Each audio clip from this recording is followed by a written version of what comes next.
Hai guys, apa kabar guys? Oke guys, sambil kita berhujung minggu guys, kita tengok guys satu video yang saya dapat berkenaan dengan hak asasi manusia guys, daripada Suakam lah. Dia menerangkan tentang hak asasi manusia.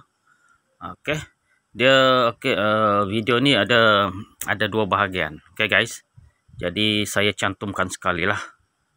Oke, bahagian yang pertama itu dia lebih kepada tentang hak asasi orang asal lah. Dia lebih terperinci dia bagian hak asasi orang asal. Jadi memandangkan video ini yang daripada Suakam, dia sangat bertepatan dengan situasi kami di Kampung Andabangau berkenaan dengan bantahan Projek Silka. Jadi saya berminat buat video ini untuk kita untuk kita fikirkan. Oke guys, jadi kita sama-sama tengok guys dan fikirlah apa itu hak asasi orang asal ataupun orang asli ya. Jadi sekarang ini kita ataupun saya mewakili penduduk orang asal Sabah. Jadi kita sama-sama dengar apa penjelasan daripada pihak Suakam. Sebab dia orang ni dia lebih pakar dalam bahagian hak asasi manusia. Oke guys, kita tengok dan fikirkan. Apa itu Free Prior Informed Consent (FPIC) atau dalam bahasa Malaysia prinsip izin, maklum awal, bebas dan telus dalam konteks orang asli atau asal dan pembangunan. Selama ini, banyak projek dibangunkan dengan pesat atas permintaan tinggi terhadap sumber asli. Projek tersebut boleh membawa kepada pencabulan hak dan kepentingan orang asli atau asal, memandangkan kebiasaannya ia dijalankan tanpa perbincangan dan persetujuan dengan mereka terlebih dahulu. Yes, betul. Ini sangat bertepatan dengan situasi yang kami hadapi sekarang. FPIC adalah hak yang membenarkan orang asli atau asal untuk memberikan persetujuan terhadap projek yang memberi kesan kepada mereka dan kawasan mereka. Ia juga bertujuan untuk memastikan penglibatan dan konsultasi dengan orang asli atau asal dijalankan sebelum sebarang projek pembangunan bermula. FPIC juga membolehkan orang asli atau asal untuk mengambil bahagian dan berunding tentang bagaimana projek dirancang, dijalankan, dipantau dan dinilai. Prinsip FPIC berkait dengan hak kepada penentuan nasib sendiri yang digariskan di bawah Piagam Pertubuhan Bangsa-Bangsa Bersatu. Justeru adalah amat penting bagi pihak bertanggungjawab seperti kerajaan dan entiti perniagaan untuk menjalankan proses ini bagi mengelakkan sebarang pencabulan terhadap hak orang asli atau asal. Prinsip FPIC juga diperakui oleh Deklarasi Pertubuhan Bangsa-Bangsa Bersatu mengenai hak orang asli atau asal. Deklarasi ini menggariskan bahawa kerajaan perlu berunding dan bekerjasama dengan orang asli atau asal melalui institusi perwakilan mereka sendiri bagi mendapatkan persetujuan secara bebas, izin dan makluman awal sebelum melakukan dua perkara berikut: menerima pakai undang-undang atau polisi yang melibatkan orang asli atau asal, dan melaksanakan projek yang akan memberi kesan kepada hak orang asli atau asal kepada tanah, wilayah dan sumber asli. Jadi, sebelum sebarang projek dijalankan di kawasan orang asli atau asal, ikuti 6 langkah utama FPIC ini. Langkah 1. Kenal pasti dan persediaan. Pihak bertanggungjawab perlu mengenal pasti kawasan dan kesan projek kepada orang asli atau asal. Langkah 2. Kenal pasti wakil komuniti. Dalam langkah ini, pihak bertanggungjawab perlu mengenal pasti institusi atau wakil yang membuat keputusan di kalangan komuniti orang asli atau asal melalui proses konsultasi dan perkongsian maklumat. Langkah 3. Pelibatan komuniti dalam proses pemetaan. Pihak bertanggungjawab perlu melihat beberapa perkara, antaranya hak yang dituntut oleh komuniti, sumber asli, tanah dan kawasan serta kesan kepada persekitaran. Langkah 4. Maklum kepada komuniti. Pihak bertanggungjawab perlu menyediakan maklumat dalam bahasa dan bentuk yang bersesuaian, antaranya mengenai kesan projek, faedah projek, risiko, implikasi undang-undang dan cadangan rundingan. Langkah 5. Proses rundingan dengan komuniti. Pihak bertanggungjawab perlu membuat rundingan dengan komuniti, antaranya mengenai aspek urus janji tanah, perkongsian faedah, papasan, penyelesaian pertikaian dan lain-lain. Langkah terakhir iaitu langkah 6. Pihak bertanggungjawab perlu merasmikan dan melaksanakan perjanjian seperti yang dipersetujui. Di samping itu, perlu ada proses pemantauan yang melibatkan komuniti orang asli atau asal.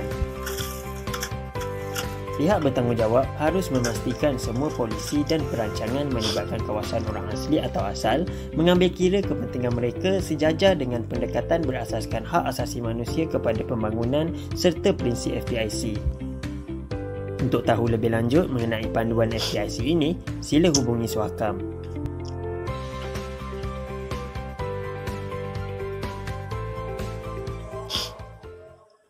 Oke guys, sudah dengar tadi.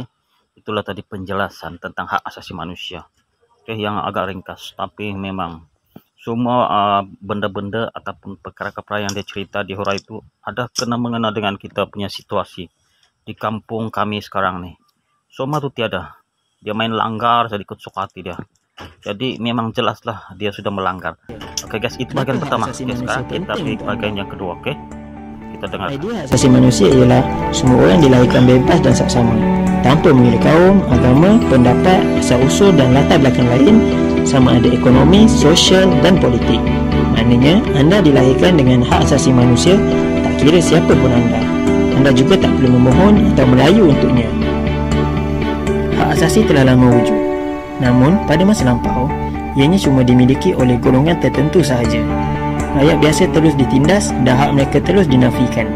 Walau bagaimanapun, ketidaksamarataan ini telah membangkitkan semangat rakyat jelata untuk berjuang supaya hak asasi manusia diiktiraf kepada semua golongan tanpa mengira darjat. Ketika Perang Dunia Kedua, banyak pencabulan hak asasi manusia telah berlaku. Orang awam dibunuh, bekalan makanan disekat, kanak-kanak tidak dapat ke sekolah, wanita telah diseksa, tempat tinggal dibakar dan dimusnahkan. Bagi memastikan pencabulan hak asasi semasa Perang Dunia tidak berterusan, pemimpin dunia telah bersetuju untuk meluluskan perisytiharan hak asasi manusia sejagat pada 10 Disember 1948. Dokumen ini menyenaraikan tentang hak-hak anda dan setiap negara bertanggungjawab untuk memastikan hak tersebut terus dihormati dan dilindungi. Sejak Malaysia merdeka, topik hak asasi manusia sangat jarang dibincangkan atau diperdebatkan. Ramai yang menganggap hak asasi manusia sebagai satu ideologi barat dan sebab itu ramai tak ambil peduli. Sebenarnya, Perlembagaan Persekutuan Malaysia sendiri ada menyentuh tentang sebahagian aspek hak asasi manusia. Cuba lihat senarainya di bahagian 2. Jadi, anggapan bahawa hak asasi manusia adalah ideologi barat dan tidak sesuai dengan Malaysia adalah tidak tepat. Hak asasi manusia melindungi semua orang. Ia melindungi warga emas, wanita, kanak-kanak, orang asal, orang kurang upaya, pelarian dan ramai lagi. Yang paling penting, ia melindungi anda. Jadi, bila hak asasi manusia dihormati dan dilindungi, anda bebas untuk bermain, mendapatkan pendidikan, memberi pendapat, mendapatkan pekerjaan, menerima perkhidmatan kesihatan yang berkualiti walau di mana saja dan pada bila-bila masa. Tetapi anda juga perlu ingat, gunakan hak anda dengan penuh tanggungjawab. Hormati hak orang lain sebagaimana anda mahu hak anda dihormati. Jika anda merasakan hak anda telah dinafikan, jangan takut. Berjuanglah untuk hak anda. Suhakam bersedia untuk menyokong anda. Untuk tahu lebih lanjut tentang hak anda sebagai seorang manusia, sila layari www.suhakam.org.my. Sila kongsi video ini jika hak asasi manusia penting bagi anda.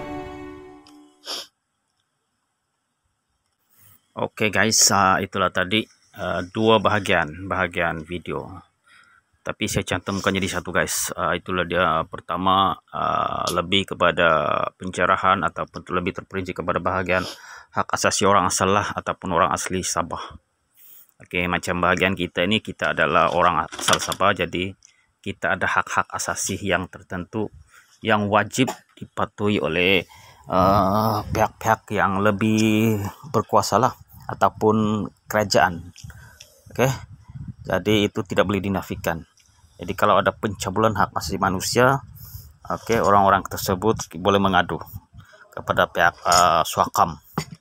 Oke, kita tak boleh takut sebab dalam hal isu bantahan kita ini sebenarnya bukan seorang dua saja yang terjejas dia punya hak asasi manusia ataupun dilanggar oleh pihak-pihak yang tertentu, tapi agak ramai. Oke, jadi apabila lebih ramai, jadi maka kekuatan kita tu lebih lebih superpower lah. Oke, jadi rasanya itu sajalah perkongsian kita untuk hari ini. Jadi lain kali kita akan jumpa lagi lah. Oke, itu saja, harap-harap ya bermanfaat lah, dan share supaya ramai orang lebih tahu lah tentang hak asasi manusia. Oke, itu saja, jumpa lagi, kasih.